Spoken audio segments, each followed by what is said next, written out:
I remember my good friends on the other side of the aisle saying, we got, a 3-month budget and we did it with no taxes, and how proud they were. And hey, I was proud too. I was, disappointed in the homestead rebate and the senior freeze, but they were reinstated, which is good news for our most vulnerable.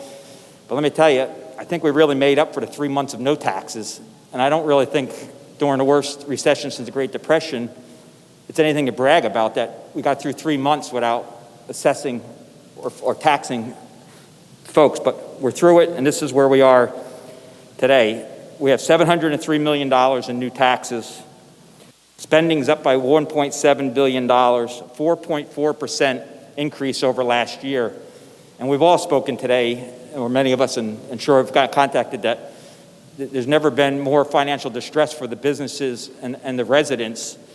And I just think, it's the worst times to increase taxes and additional, we have the bag tax, and I know we have the tolls, we have things that aren't inside this budget, but they're all going up. And then on top of that, what OLS did great work, and unfortunately, I was there as Commissioner of Labor when we had the Unemployment Trust Fund bankrupt and owing the federal government, and brought it to a great positive cash balance that put us, not me, all of us, in good shape when this recession hit. But that trust fund is going to be in debt around $1 billion. That's going to be another huge tax. I mean, the people who wrote those actuaries were geniuses, and they knew that if you don't screw with the actuaries, they'll always keep the fund solvent.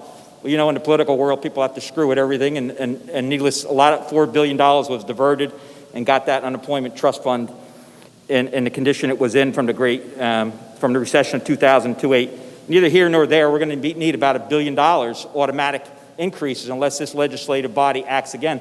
That's going to be another burden on the businesses of New Jersey, on top of all these additional taxes and the bags that passed today. Minimum wage is going up $1 in January. Unemployment's at 15%.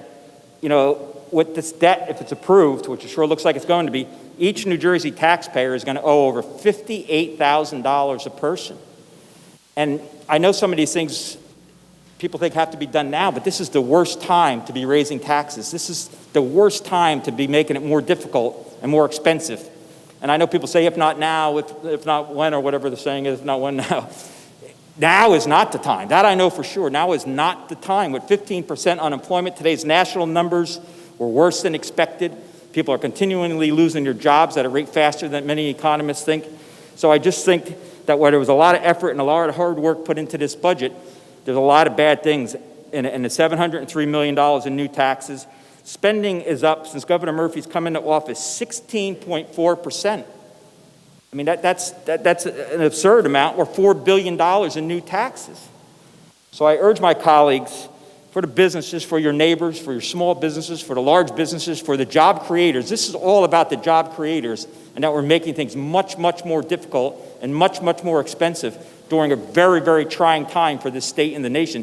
In my opinion, it's the absolute worst time to be implementing new taxes. And as I said earlier, I'd love to see the rebate go out sooner. And then my closing remarks are, where is the cuts or the reforms? The Senate, I think, has introduced many of the Pathway to Progress reforms. Just, we all want to do things without anybody getting hurt. Simply going from the platinum health care to a gold health care would be over $1 billion savings. And believe me, I don't think anybody would be hurt or notice a difference going from a platinum, because I'm at like a Chevy or Buick somewhere in my health care, and it's all right, it is what it is. But going from a platinum to a gold, that would alleviate all of these tax increases. One action this body could have taken to save over $1 billion and avoid the tax increases until we got through this great recession. So, I don't want people to say that the Republicans haven't offered ideas. We've offered a lot of ideas, and those ideas are in the Senate, and many of my colleagues agree with if this isn't the time to do reforms, when is the time? Like we said about the plastic bags, if not now. I mean, the place is desperate, for money, over $220 billion in debt. So I urge my colleagues not to approve this budget for the sake of the job creators, for the people that are going to work every day during these difficult times and trying to get by. We can do this without taxes, new tax increases, and to point out also, we're borrowing $4.5 billion. That is going to take, I mean, I don't believe it'll be paid off in 10 years, but I sure hope it is. So on top of all this additional taxes, we're going out and borrowing $4.5 billion. And again, I just want to thank everybody for what a pleasure it was, and working with the chairwoman and my committee and OLS. It was a huge honor, and I urge my colleagues to vote no on this budget and send it back for a more reasonable budget without any new taxes. Thank you very much, Mr. Speaker.